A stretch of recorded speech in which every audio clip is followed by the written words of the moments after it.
গাছের নিচেই বইয়া বইয়া মুসা নবী রব্বি কারিমের ডাকে রে, ও রব্বি কারিম আমি কোথায় যাব, কোথায় কি করব বলে দাও। এমন সময় দেখে রে পাশের কূপ থেকে পানি উত্তোলন করে ওই মাদায়ার রাখালেরা তার গরু ছাগলরে খাওয়ায়। এর মধ্যে দুইটা কন্যা গাছের আড়ালে দাঁড়ায় রয়েছে অনেকগুলো বকরি নিয়ে। মুসা নবী যা জিজ্ঞাসা করে, বোন গো তোমরা দাঁড়ায় আছো কেন?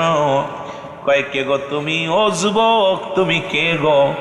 বলে আমি তো একজন পথিক। কয় কেন তোমরা কেন দাঁড়ায় রয়েছ? বলে এই মাদায়ের যুবকেরা ছেলেরা তার বকরিদের পানি উত্তোলন করে খাওয়ায়, আমরা মেয়ে মানুষ বিলে আমাদের আগে নিতে দেয় না।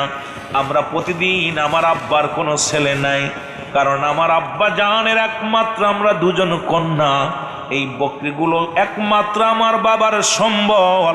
সারাদিন বকরিগুলো মাঠে মাঠে চড়ায়, আর বিকেল হলে পানি তুলে খাওয়ানোর জন্য আসি। কিন্তু এই পুরুষ মানুষের জন্য, পুরুষ রাখালের জন্য আমরা দুই বোনই সবার পাশে পানি নিয়ে খাওয়া। এরে ডাকতে বলে, মারে মেয়েরা শোনো, তোমরা দাঁড়াও। এবার মুসা আলাইহিস সালাম দেখতে সঙ্গে চংড়া কূপের কাছে যায় সবাইকে সরিয়ে দিয়ে পানি উত্তোলন করলেন। পানি খাওয়ায়া ওই মেয়েদের বকরিগুলোর পানি পান করাইলেন। এবার মেয়েরা হাসতে হাসতে খুশি হইয়া ডাক দেবার, আল্লাহ এই যুবকের হায়াতের মধ্যে বরকত দান করো, এই যুবকের ওসিলায় আজকে সকাল সকাল বকরিগুলোরে পানি পান করায়া বাড়ি যেতে পারতেছি। এবার মেয়ে দুটি বাড়িতে চলে গেলেন। এবার মুসলমান শুনে নাও, এই মেয়ে দুটি ছিল হযরত শুআয়ব আলাইহিস সালামের কন্যা। জোরে জোরে চিল্লায়া বলা যাবে না মারহাবা। এই মেয়ে দুটো ছিল নবী কন্যা হযরত শুআয়ব আলাইহিস সালাম। ওই মাদায়া শহরের মধ্যে তার বাড়ি ছিল, ধন সম্পদের অভাব ছিল না, কিন্তু বুড়া বয়সে দুইটা মেয়ে হয়েছে, কোনো ছেলে ছিল না। মেয়ে দুটিকে ডাক দে বলে, মা রে প্রতিদিন তো বকরিগুলো পানি খাওয়ায় আনতে দেরি হয়ে যায়, আজকে এত ফস করে আসলা কেমনে? কয় বাবা গো, এই মাদায়ার জমিনে একজন যুবক আসছে, সে আমাদেরকে সাহায্য করেছে, আজকে সব রাখালরে দূরে ফেলায়া সরাই দিয়া আমাদের বকরিদের আগে পানি পান করাইছে, এই জন্য আমরা আগে আগে বাড়ি ফিরেছি। জোরে বলেন মারহাবা। ডাক দে বলে, বাবা আমাদের তো কোনো ভাই নাই, আমাদের যদি ওই যুবকটাকে যদি আমাদের বাড়ির কাজের জন্য বকরি লালন পালন করার জন্য রাখেন, কথাটা কোন জায়গা বলি বুঝে নিয়েন গো। শুধু মুসা নবী নয়, অধিকাংশ নবী বকরি বিচরণ করেছে। আমার বাবা জিন্দা বাবা খাজা বাবা দীর্ঘ 30টা বছর তার পীরের দরবারে বকরি লালন পালন করেছে। কোথায় রে বাবা? ওলিদের দপ্তরে জগৎ শ্রেষ্ঠ ওলি আমার দয়াল বাবা জান বকরি পালন করেছে, কারণ দয়াল নবী বকরি চড়াইছে, সেই গুণে গুণান্বিত আমার দয়াল বাবা জান। আমি কথাটা বুঝাইতে পারছি না রে বাবা ঠিক মতো, যদি বিস্তারিত বলতে যাই সময় লাগবে। আদম নবী বকরি চড়াইছে, ঈসা মুসা যত নবী আছে সব নবীগুলো বকরি বিচরণ করাইছে, আর আমার নবীও বকরি। শুআয়ব আলাইহিস সালামের কন্যা দুটি ডাক দে বলে, বাবা আমাদের তো কোনো ভাই নাই, আর পুরুষটাও দেখতে শুনতে অনেক বালা, গায়ে বল আছে গো বাবা, যদি আমাদের রাখাল করে নেওয়া যায় তাহলে আমাদের তো বকরিগুলোর পানি পান করাতে আর কষ্ট হবে না। শুআয়ব আলাইহিস সালাম বলে, মা গো আগামীকাল তার সঙ্গে করে নিয়ে আসবা যদি পাও। পরের দিন দুই বোনই চলে গেলেন, যাইয়া মুসলমান শুনে নাও, শুআয়ব আলাইহিস সালামের কন্যা দুটি মুসা নবীর কাছে যা ডাক দে বলে, যুবক রে, আমার আব্বা জান তোমারে ডাকছে, যদি তুমি মনে না কিছু করো আমার বাবা তোমাকে তলব করছে, যেতে হবে, কারণ তুমি আমার বাবার কাছে যদি যাও তাহলে তুমি নিরাপদে থাকবা, শান্তিতে থাকবা, ভালো খাইতে পারবা। মুসা আলাইহিস সালাম চিন্তা করে, হারে এই মাদায়া শহরের মধ্যে আমার আপন বলতেও কেউ নাই, এখন আমি যাব কোথায়? খাওয়ার জায়গা নাই, ঘুমানোর জায়গা নাই, এখন আমিও ফেরোয়ারি, কি করা যাবে? মুসা আলাইহিস সালাম রওনা হয়ে গেলেন। আরে মুসার মুসলমান শুআইব কন্যা সফরা উনি আগে আগে রওনা দিলেন, আর পিছে ছোট বোন মাঝখানে। মুসা আলাইহিস সালাম বাড়ি সিনায় নিয়ে যায়। মুসা নবী ডাকতে বলে, বোনরে দাঁড়াও। কয় কেন? কয় আমি কোনো মেয়ের পিছে হাঁটতে পারবো না, তোমরা যেহেতু মেয়ে মানুষ, আমি আগে যাব, তোমরা পিছে আসো। সফরা কয়, ও যুবক, তুমি তো আমাদের বাড়ি চিনবা না, কারণ আমার বাড়ি তো তুমি চেনো না, আমি তোমাকে চিনিয়ে নিয়ে যাই। সফরা বলার সঙ্গে সঙ্গে মুসা আলাইহিস সালাম ডাক দে কয়, ও বোন শোনো, তুমি কি করো, যদি আমি ভুল পথে যাই আমাকে ডান বাম বলে দিবা, কিন্তু আমি পুরুষ মানুষ, তোমার আগে থাকবো, কোনো মেয়ে আমার আগে থাকবে না। আমার বাবারা আমার গভীর মনোযোগ বোঝার অনেক কিছু আছে রে বাবা, এত কিছু ব্যাঙ্গে বলা যাবে না, কারণ আমরা তো এখন মহিলাদের পিছে দৌড়ানো শুরু করেছি, এই জন্য সর্বনাশ ডেকে আনছি। ধরে বলেন ঠিক কিনা?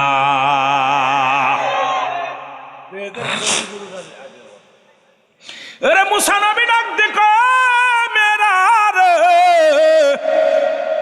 তোমরা আগে বাপ পিছে যাও, আমি আগে।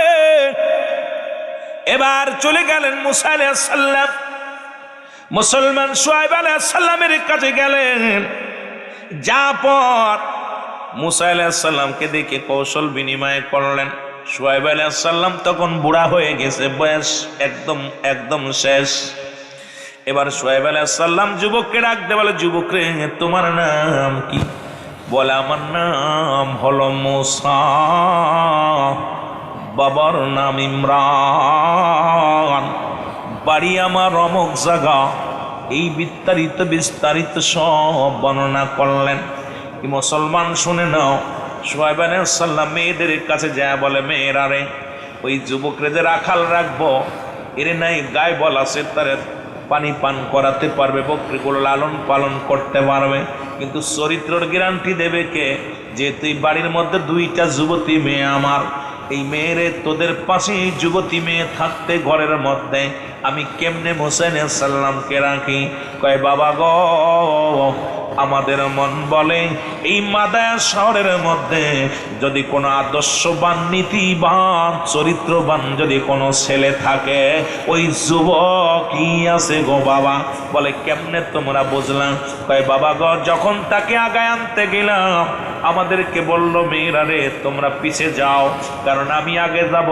ও মুসলমান, একটা মেয়ে যখন হাত ঢুলায় সামনে দিয়ে পুরুষের সামনে যায়, ওরে মুসলমান, ওই পুরুষের ভিতরে শয়তান বিরাজ করে। মেয়েটার মাথার দিকে নজর, ঘাড়ের দিকে নজর, বডির দিকে নজর, মাস্টার ইবলিস তাকে ছলনা দিয়া অন্যায় পথে নিয়ে যাবে। এই জন্য আব্বাজান, আমাদের বিশ্বাস এই যুবক একটা সরল মানুষ, এই যুবক একটা আল্লাহওয়ালা মানুষ, এর মধ্যে কোনো নাই। জোরে জোরে চিল্লায় বলা যাবে না মারহাবা। একটা মেয়ে তার যুবকের চরিত্র গ্রাহ্য, একা পায়াও কোনো বাজে নজরে থাকে না। আমরা একা পাইলে আগে সর্বনাশ, তারপরে আচ্ছা, এমনি একটা কি অবস্থা, দূর দূরান্ত এই পাহাড়ি অঞ্চল থেকে মুসা আলাইহিস সালামকে নিয়ে কিছুদিন থাকলো।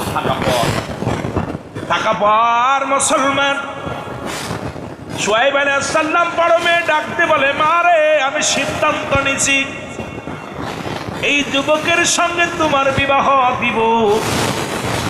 সফরা কয়, আব্বাজান, আমার কোনো দ্বিধাদ্বন্দ্ব নেই, কোনো মতামত নাই, কারণ আমি জানি ওই যুবকটা সৎ, চরিত্রবান এবং আল্লাহর নবী হবে। আমি বুঝতে পেরেছি গো আমার আব্বা, কারণ এই তো দিন হয়ে গেল আমাদের বাড়ির রাখাল কোনোদিন আমাদের মুখের দিকে তাকায় নাই, কখনো আমাদের পিছে হাঁটি নাই, কখনো আমাদের দিকে উকি ঝুঁকি মারে নাই রে বাবা। কারণ মুসা আলাইহিস সালাম এত বড় আদর্শবান ছিলেন, যতই বাড়ির ভিতরে থাকতো। আর আমরা হুজুর এখন কোনো বাড়ি গেলি উকি ঝুঁকি মারি, কোন দিক নারী আছে, কোন দিক মেয়ে আছে। ও যুবকেরা শুনে নাও, মুসা নবীর মেয়ে মুসলমান শুআয়বের কন্যা, শুআয়ব কন্যা সপরা ডাক দে কাব্বা যান, দীর্ঘদিন আমাদের বাড়ি ওই রাখাল, খোদার কসম, খোদার কসম দেখি নাই মোসারে আমাদের দিকে টুকি ঝুঁকি মারতে। ওই পাগলটা আসে, মাথা নমনীয় বকরিগুলো তার ঘরের মধ্যে রেখে সারা রাত দেখি মাওলার প্রেমে পাগল পারাপার হয়ে থাকে। জোরে জোরে চিল্লায় বলা যাবে না মারহাবা। শুআয়ব আলাইহিস সালাম ডাকলেন, মুসা আলাইহিস সালামকে ডাক দিলেন, ও বাবা শোনো, বাবা শোনো। গেলেন তার কাছে, বলে বাবা তুমি আমার বাড়ির বকরিগুলো লালন পালন করো, তুমি যদি চাও স্থায়ীভাবে আমার বাড়িতে থাকতে পারো, আমি তোমাকে রাখার ব্যবস্থা করব। হুজুর কেমনে আমার মেয়ে সফরাকে তোমার সঙ্গে শাদী দিব? মুসা আলাইহিস সালাম চিন্তা করে, কোনো আত্মীয় নাই, কেউ তো নাই, আমার দেখাশোনা করবে কে? আর নবী কন্যা, এই নবী কন্যা যদি বিয়ে করতে পারি গো, আমার জীবনটাও ধন্য হয়ে যাবে। মুসলমান শুআয়ব আলাইহিস সালাম নিজের কন্যাকে বিবাহ দিলেন। আগেই বলছি অনেক লম্বা ইতিহাস, বাবা অত লম্বা দিকে যাব না, কারণ ঘন্টা পার হয়ে যায়। আরো আলোচনা রয়েছে ওলি আল্লাহদের সম্মান। এর শুআয়ব আলাইহিস সালামের কন্যা সফরাকে মুসা আলাইহিস সালাম বিয়ে করলো গো। নবী শুআয়ব আলাইহিস সালামের ইন্তেকাল হয়ে গেল। আল্লাহ রাব্বুল আলামিন মুসা আলাইহিস সালামকে নবুয়তি দান করলো। তৎকালীন জামানার ভিতরে নবী মুসাকে জগৎ বিখ্যাত নবী বানায়া দিল। জোরে জোরে চিল্লায় বলা যাবে না মারহাবা। নবী প্রেম শোধা পান কর সবে মনবে দনা যত না জুরা। আপনারা বুঝবেন, আব্দুল বাবার মুরিদ তারা বুঝবে গান্ডার মর্থ। আমার পীর কেবলা জান বলতেন, আমি বলতেছি আমার মুখ দিয়া, যদিও আমার পীরের শান, জোরে বলেন না। নবী প্রেম শোধা পান কর সবে মনবে দনা যাত না জুহু কদা তথ পাবে ধর লাভ হবে নবী পদবিনে ভাব সবই মিশে। মারহাবা বলেন। এ দুনিয়ার মুসলমান শুনে নাও, কোথায় রাখলাম শাদী মুবারক হলো, নবুয়তি পাইলো, এখানে রেখে একটু তরিকাতের দিকে যায়। আবার যদি সময় পায় আস্তে আস্তে আসব, কারণ ইতিহাস এখন মুসা নবীর জিন্দেগি নিয়ে আলোচনা করলে এরম 2-4টে রাত কেটে যাবে, শুধু মুসা নবীর ইতিহাসগুলো বাইর হয়ে আসবে। এই ফিরাউনের মৃত্যু কিন্তু মুসা নবীর সঙ্গে মুসা আলাইহিস সালামের হাতে হয়েছিল গো। ও যুবক বন্ধুরা শোনো শোনো, আজও তার লাশখানা মিশরের জাদুঘরে রয়েছে। ও যুবক শোনো শোনো, কথাগুলো না বললে বুঝতে পারবে না। ফিরাউন তার দলবল নিয়ে মাদায়ের দুঃখে উত্রওনা হয়ে গেল মুসা নবীকে হত্যা করার জন্য। মুসা নবী আমার বাবারা, আমার বন্ধুরা, আমার নীল দরিয়ার কাছে যে দাঁড়ায় গেলেন, সঙ্গে সঙ্গে হাতের লাঠিখানা রব্বুল আলামিন তাকে মুজিজার হাত লাঠি দান করেছিল। এই লাঠিখানা যখন পানির মধ্যে ফেলে দিছে, সঙ্গে সঙ্গে রাস্তা হয়ে গেছে। আল্লাহর ওলিদের জায়নামাজ যেমন নৌকা হয়ে গেছিল, আল্লাহর ও নবীদের লাঠিখানা কিছু সময় সাপ হয়, কিছু সময় নদীর রাস্তা হয়। কারণ পাতা পাড়ে, গাছের পাতা পাড়ে, যেটা দিয়া ফেলে দিলে মুসা নবী যখন ফেলে দিত সাপ হয়ে যাইত, আবার যখন পানির মধ্যে ফেলতো রাস্তা হয়ে যেত। যেমন মুসলমান ও আমার বাবারা আমার, এই দুনিয়ার মধ্যে আল্লাহ ওলিরা মুসলমান শুনে নাও, কোন আল্লাহর ওলি ঘোড়া মুসলমান সোয়ার হয়েছে, বাগেরে সোয়ার বানাইছে।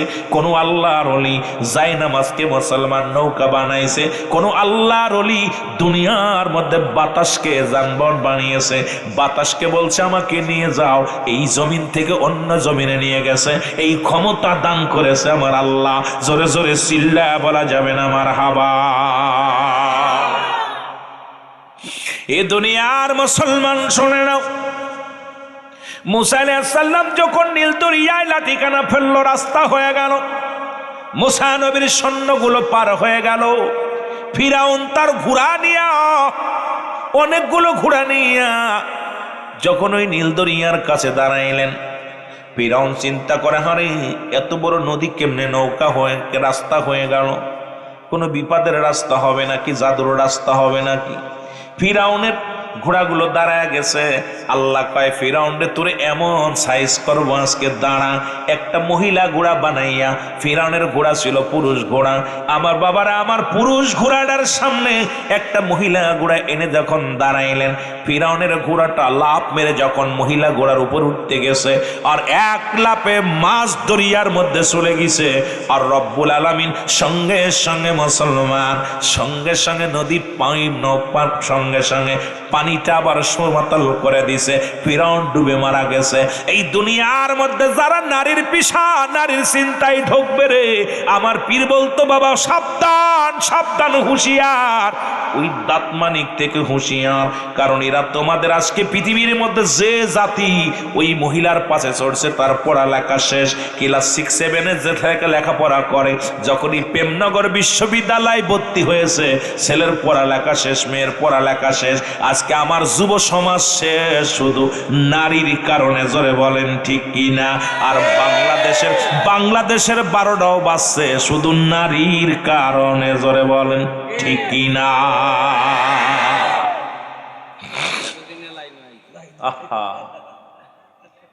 আমার হুজুর নিতে পারে ভাই কেবলা জানো, বারবার বাবা ওই দাঁত মানিক থেকে হুঁশিয়ার, দাঁত মানিক থেকে হুঁশিয়ার। হুজুর বলতো, বাবা তোমার দাদারে খাইছে, তোমার নানারে খাইছে, তোমারও খাইব, তোমারও খাইব।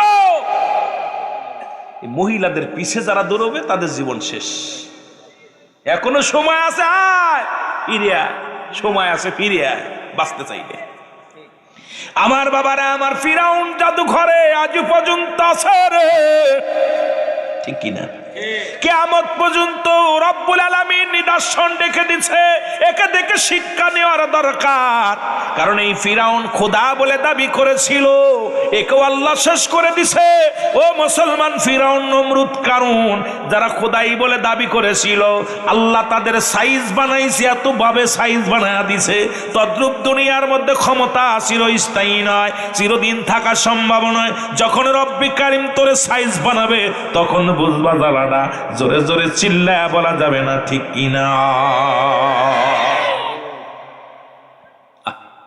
কোন দিক যাবো ওয়াজ বুঝে কুল পাই না, এতদিকে তরিকাতের কথা।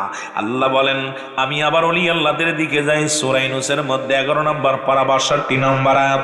আল্লাহ বলে, আলা সাবধান, ইন্না নিশ্চয়, আলা ইন্নাহু লিল্লাহি, আল্লাহর তরফ থেকে যারা ওলি হয়, লা নাই খাউফুন শব্দের অর্থ ভয়, ওয়ালা যদি অবস্থান করে হুমদের উপরে জানুন, তাদের কোনো চিন্তা নাই, ভাবনা না।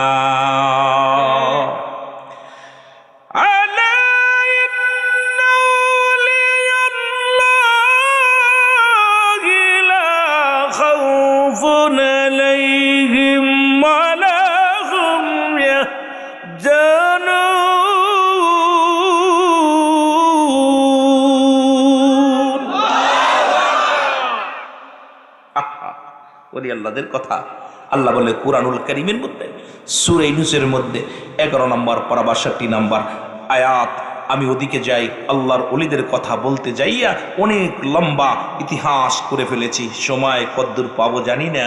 ও তারে মাটিতেও খায় না, জমেও সই না, নবীর প্রেমিক যে জানা, তারে মাটিতেও খায় না, নবীর প্রেমিক যে জানা, তারে মাটিতেও খায় না, জমে। এ যুবক,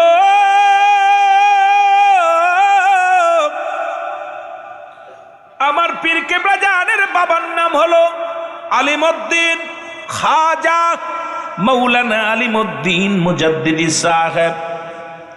আমার পীরের নাম হলো খাজা ইউনুস আলী মুজাদ্দিদি সাহেব। জোরে বলা যাবে না মারহাবা। আর আমার পীরের নাম হলো খাজা হাসমতুল্লাহ মুজাদ্দিদি সাহেব। জোরে জোরে চিল্লায়া বলা যাবে না মারহাবা। আমার পীর কেবলা জান, বাবা আমার ছোট্টকালে আমার মা মারা যান। পীর কেবলা জানের মা মারা যান। কথাগুলো গভীর মনোযোগ দিয়া শুনবেন।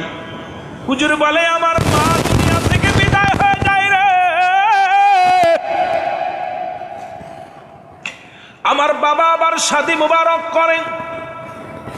এই দুনিয়ার মধ্যে কে বা না চায় একটু ভালো থাকতে, কে বা না চায় একটু ভালো খাইতে।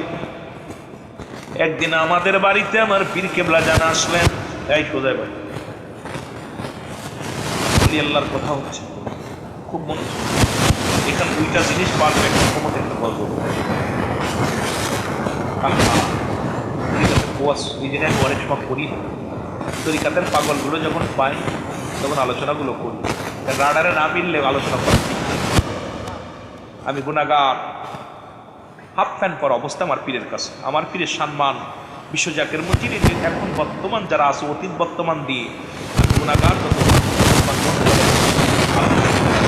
আমি ক্লাস 1 একদম ছোট হাফ প্যান্ট পরা অবস্থা এই দরবারে ঘোরাঘুরি করছি, দুধের কদমে থাকছি। আমি সেই রোল আমি যারা দেখছেন বিদায় দেয়া খাজা হুজুর 18 ফাল্গুনে গজল গাইছে, সেই পিচ্ছি রোল আমি কালো পিচ্ছি একটা মানুষ। আমার চাষা আবুল হাসেম বুঝেছে আমার কোলে করে ধরছে, আমার কোলে করে ধরছে, করতে পারিনি আমি সেরকম ধরছি, কোলে ভিতরে এভাবে ধরছেন আমি গজল গাইছি, সেই রোল আমি না। আমার ইতিহাস এই জন্য আমি যখন এই মুরব্বী পাইগুলো যখন আমার কেবলা যাবো একটু আদরে দোলাল পাই তখন কিছু কথা বলি, না হয় রেখে দিই। কারণ উলুবনে মুক্তাসরায় লাভ নাই। উলুবনে মুক্তাসরায় আর পীর মুরিদির আলোচনা একটা এবাদত। মারহাবা বলেন না? পীর মুরিদির একটা আলোচনা যেটা এবাদত। দেউলিয়া হয়ে 12 বছর ইবাদত করবি, 1 সেকেন্ড আপন পীরের দরবারে দায়রায় বসতে পারে ওই সে আবাদত ভায়নে থাকবে। ওই 12 বছর দেউলিয়া হয়ে আবাদত করে যা অর্জন করেছো, এক পলকে তার বেশি উদ্যোগ জগৎ চলে গেছে। জোরে বলেন না সুবহান। কঠিন ব্যাপার, এই জগৎটা এত সহজ না। ওরে পীর তো সামান্য নহে, নবীর নাই ভয়। পাপীদেরকে তরাইতে ভবেতে উদায় তোরা চল, সকলে চল পীরের কদমে তোরা চল। একটু মহব্বতে বলেন তোরা চল, সকলে চল। আমার দয়াল বাবা ডাকিতেছে মধুর বচনে, আমার খাজা বাবা তোরা চল, সকলে চল বাবার কদমে তোরা চল, সকলে চল। কত পাপী উদ্ধার পেল বাবার ওসিলাতে, হায় হায় কত পাপী উদ্ধার পেল বাবার ওসিলাতে। তোরা চল, সকলে চল বাবার কদমে তোরা চল। আমার দয়াল বাবা ডাকিতেছেন মধুর বচনে, আমার খাজা বাবা এই তোরা চল, সকলে চল বাবার কদমে তোরা। এ বাবার পাগল হইলে কি হয়? খুঁটি ভাইয়ের বাড়ি গেছোস, খাজার পাগল যে কেমন পাগল, গোডাউন বইরে আনছে চাল কিনা। আরে পাগলের গোষ্ঠীরা আমরা তারে দেখলে মনে পাগল না, পাগলে কোনো পাগলের কাম। 350 বস্তা কিনে দেখছি, আগে দেখছি, এখন কয় বস্তা আল্লাহ জানে। আরো 2 মাস আগে দেখছি। এ দেখলে কি 350 বস্তা চাউল কিনে পীরের জন্য রাইখা দিছে। গরু সার যা পাইব জীবনটা পীরের কদমে শুপে দিছে। কয় বস্তা বুঝছেন নি? একটা গোডাউন ভরে ফেলছে চাল, শুধু পীরকে দেওয়ার। কয় টাকা দাম? কয় টাকা দাম? এত সহজ। আপনি 10 টাকা দিয়া খুব চোখ গরম করেন, 100 চাইলে চোখ গরম করেন। এই এত সহজ না। ছায়া পীরের দরবারে কিছু পাওয়া যায় না, আদায় করে নিতে হয়। ওরে পীর তো সামান্য নহে, নবীর নাই ভয়। বলো পীর তো নবীর নাই ভয়।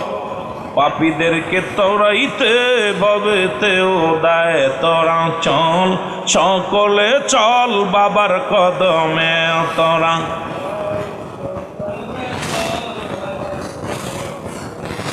আমার পীর বলেন, আমার পীরকে আমাদের বাড়িতে আসলেন।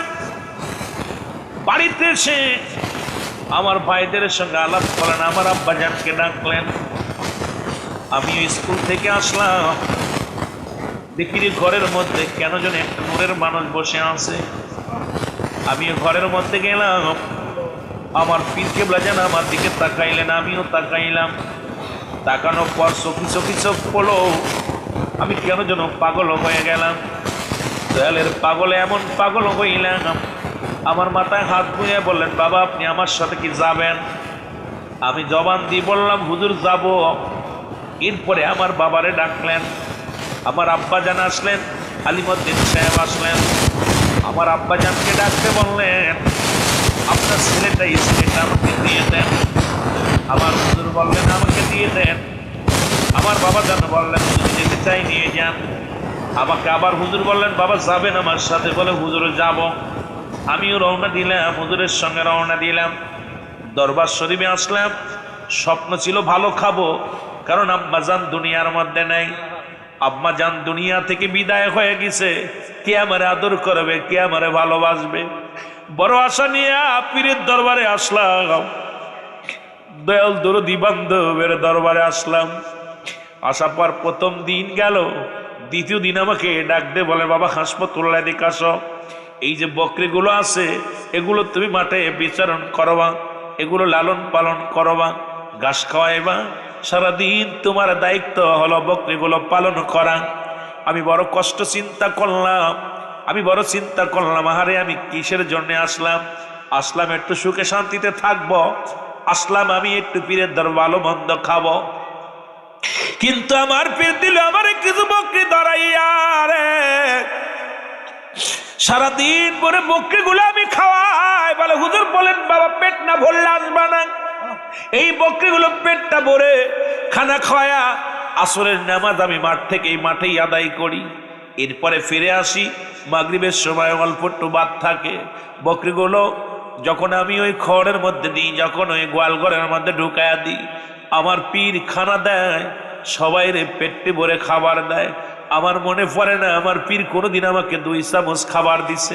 আমাকে সামান্য খাবার দেয়, 1 চামচ খাবার দেয়, যা খেয়ে পেট ভরে না। আমার রাত্রে ঘুম আসে না, কারণ পেটে ক্ষুধা থাকে, ঘুম আসে না। চিন্তা করি এভাবে কেটে গেল 1-2টা বছর। এই কি মুসলমান শুনে নাও, দীর্ঘ 30টা বছর আমি এই একই খাতার মধ্যে, একই কাপড়ের মধ্যে রে, এই সালার বিছনার মধ্যে রে আমি কাটাইয়া দিলাম। হুজুর বলে, বাবা আমি এত কষ্ট করে কাটাইলাম, খড় নাড়া দিয়া বিছনা বানাইয়া এই একই চাদরের মধ্যে 30টা বছর কাটাইলাম। আমি মাঝে মাঝে ঘুমাইতাম না, রাত ভরে কাঁদতাম যে আমি মারা যাব, কোথায় আসলাম। একদিন রাত্রে আমার পীর মাথায় হাত বুলাইয়া দেয়, বাবা হাসপাতাল, তোমার আমি খাওয়ার জন্য আসি না, আনি নাই। এমন একটা দিন আসবে যেদিন গোটা বিশ্বের বুকে জাকিরানদের মুখে খাবার তুলে দিতে হবে। জোরে বলেন মারহাবা। গাউসুল আজম ফরিদপুরি, গাউসুল আজম ফরিদপুরি, জাকেরের কান্ডারি, জীবন ভরে ফেলছ বাবা চোখেরই পানি। বল জীবন ভরে ফেলছ গো বাবা,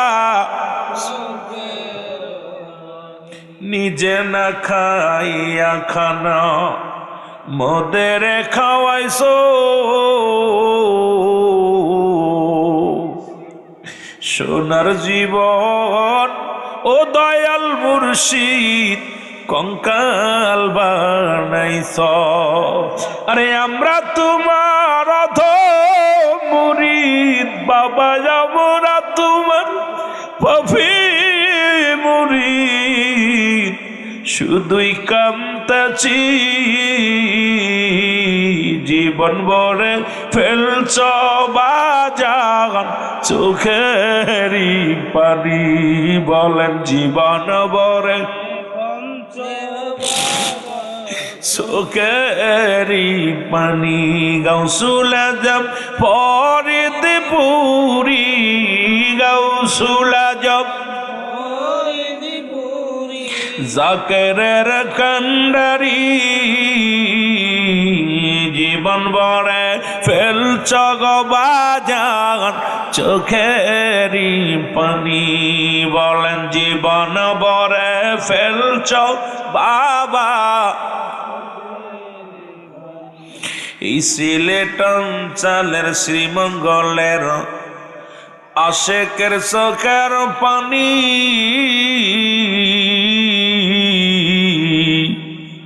নেও গো বাবা কবুল করে শুধুই কামতেছি। নেও গো খাজা কবুল করে শুধুই কামতেছি। গাউসুল আজম ফরিদপুরি, গাউসুল আজম জাকেরের কান্ডারি, জীবন ভরে ফেলছ বাবা চোখেরই পানি। বলো জীবন এ দুনিয়ার জাকের ভাইরা রে,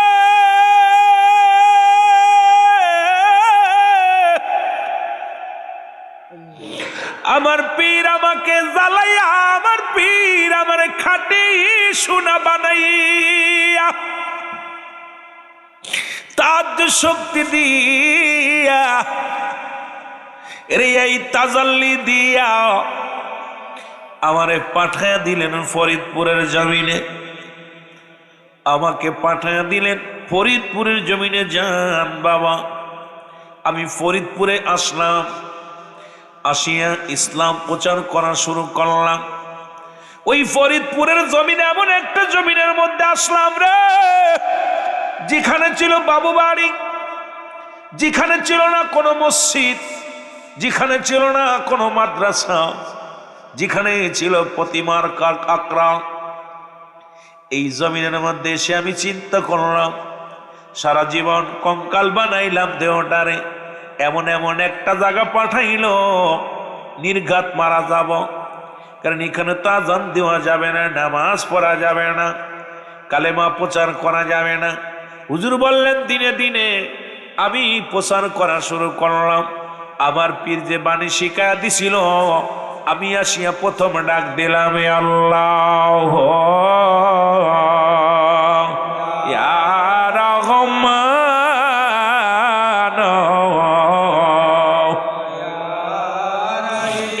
আরো জোরে বলেন আল্লাহ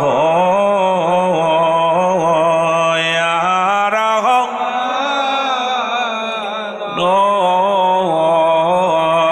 ইয়া। বাবাজান বলেন যেদিন পৃথিবীর মানুষ এই তিনটা নাম ধরে ডাকবে, উপর থেকে মিঠা পানি বর্ষিত হবে, মানুষের অভাব দূর হয়ে যাবে, শত্রু বন্ধ হয়ে যাবে, দুনিয়ার মধ্যে শান্তি আর শান্তি ফিরে আসবে। আমার দয়াল মুর্শিদ বলতেন বাবা, এই তিনটা মধুর নাম ধরে যে ঘরের মধ্যে ডাকা হবে, এই ঘরের মধ্যেও শুধু রহমত আসবে আর রহমত আসবে। অসংখ্য ফেরেশতারা ওই ঘরের চারিদিকে দাঁড়ায়া দাঁড়ায়া ওই ব্যক্তির জন্য মাগফিরাত কামনা করবে। এই জন্য আমার বাবা জানের মুরিদানরা পরিবর্তন করে দেন আল্লাহ রাব্বুল আমিন, তাদের তাকবীর পরিবর্তন করে দেন আল্লাহ পাক বাবার ওসিলায়। কারণ আল্লাহকে ডাকার জন্য এই দুনিয়ার মধ্যে শান্তি ফিরে পায়, অশান্তি দূর হয়ে যায়, জাকেরানদের ভিতরে মহব্বত পয়দা হয়, ভালোবাসা বৃদ্ধি হয়। এই জন্য আমার দয়াল বাবা জান বলতেন আর ডাকতেন আল্লাহ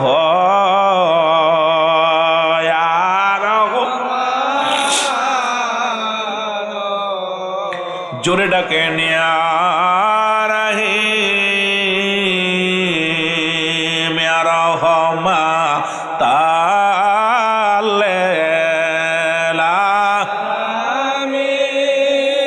আয় হায় ইয়ার হমা তালে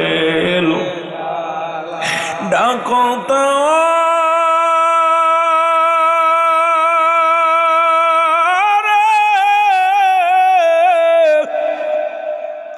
চোখের পানি ফেলিয়া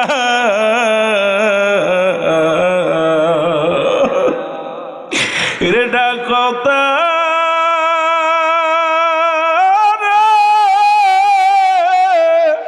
ও ভাই চোখের পানি ফেলিয়া আমার দয়াল নবী যাইবেন না রে সারিয়া রহমা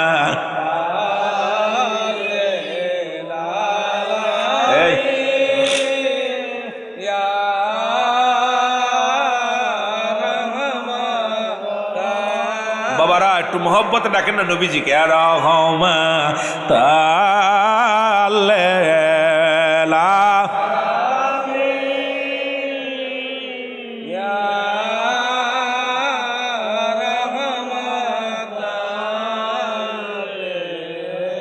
কোথায় গেলে কোথায় পাবো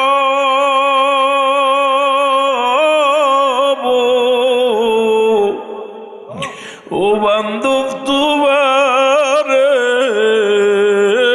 আরে কোথায় গেলে কোথায় পাবো ও বান্ধব তোমার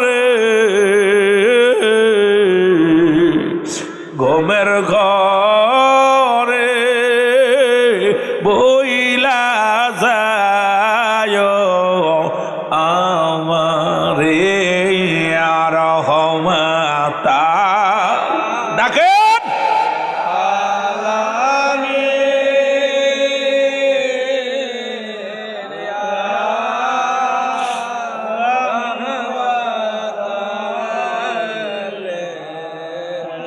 নবীর বংশ দেওয়ানা জঙ্গলাই ঠিকানা ঘুরিয়া বেড়াও কেন তার খোঁজনা ঘুরিয়া বেড়াও কেন তার খোঁজনা এর নবীর বংশ দেওয়ানা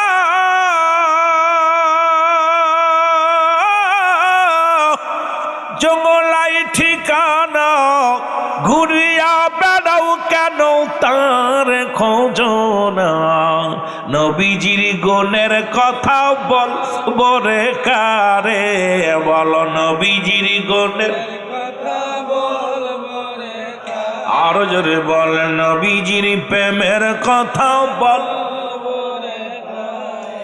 ইলাহি আলামী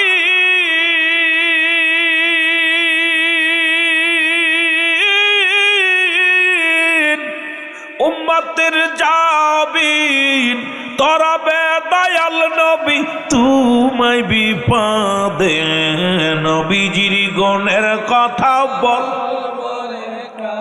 আরো জোরে বল নবীজির শানের কথা বল এ বন্ধুগণ আমার এই তিন নাম ধরে ডাকা শুরু করলাম আমার বাবারা পৃথিবীর মধ্যে আমি মাকে হারাইলাম, এতিম হই নাই। বাবাকে হারাইছি, আমি এতিম হই নাই। আমার পীর বলে, যেদিন আমার পীর কেবলাদানকে হারাইলাম, সেদিন আমি দুনিয়ার মধ্যে বড় এতিম হয়ে গেলাম। আজ 25টা বছর জাকের ভাইয়ের আপন পীরকে দেখতে পাই না রে। 25টা বছর পার হয়ে গেল, দয়াল মুর্শিদকে আমরা হারায় ফেলেছি। আমার পীর বলেন, হঠাৎ করে আমি দরবারে আসি, দেখি একটা টেলিগ্রাফ আসলো। এই টেলিগ্রাফের মধ্যে লেখা, দেখি রে আমার দয়াল মুর্শিদ আর নাই নাই রে। আমি যখন খবর পাইলাম আমার পৃথিবীর মধ্যে আমি সব হারায় ফেলেছি। আজ আমার বান্ধব কেহ নাই,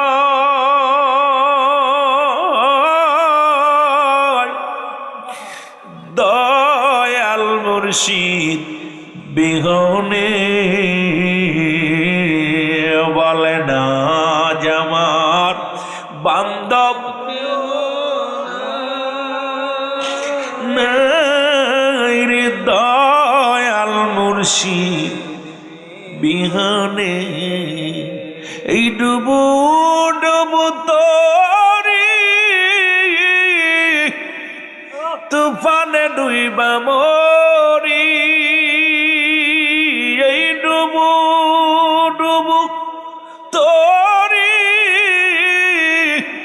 তুফানে ডুইবা মরি।